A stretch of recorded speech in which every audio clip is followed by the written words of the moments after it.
मैं प्रथम आया। दूसरा विश्व युद्ध बस खत्म ही हुआ था और भारत उत्सुकता से अपनी आजादी का इंतजार कर रहा था। रेडियो पर अक्सर सुनाई देता था कि गांधी जी ने घोषणा की है, भारतवासी अपने भारत का निर्माण खुद करेंगे। देश अभूतपूर्व आशा से भरा था। मैं मन ही मन अपने देश के लिए कुछ करना चाहता था।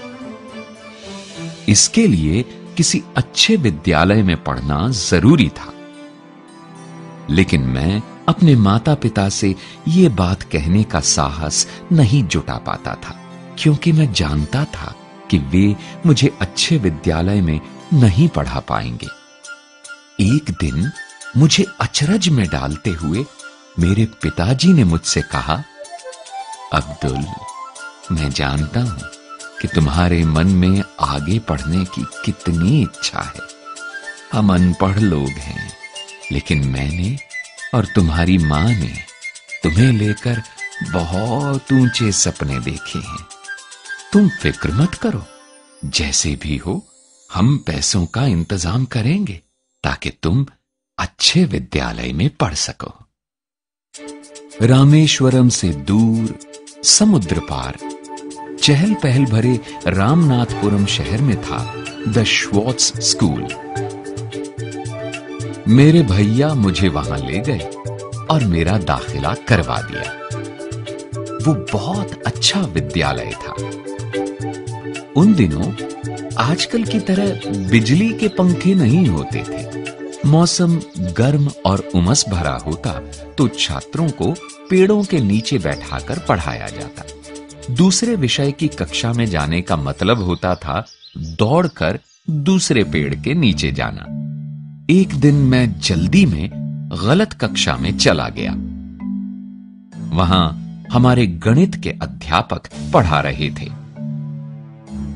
वे चश्मे में से मुझे घूरते हुए बोले, अगर तुम सही कक्षा नहीं ढूंढ सकते तो तुम इस विद्यालय में क्या कर रहे हो? तुम्हें तो अपने गांव लौट जाना चाहिए जहां से तुम आए हो। फिर उन्होंने मेरी गर्दन पकड़ी और पूरी कक्षा के सामने मुझे बेंत लगाए। मेरा दिल टूट गया। मुझे इस विद्यालय में भेजने के लिए मेरे परिवार ने बहुत त्याग किया था।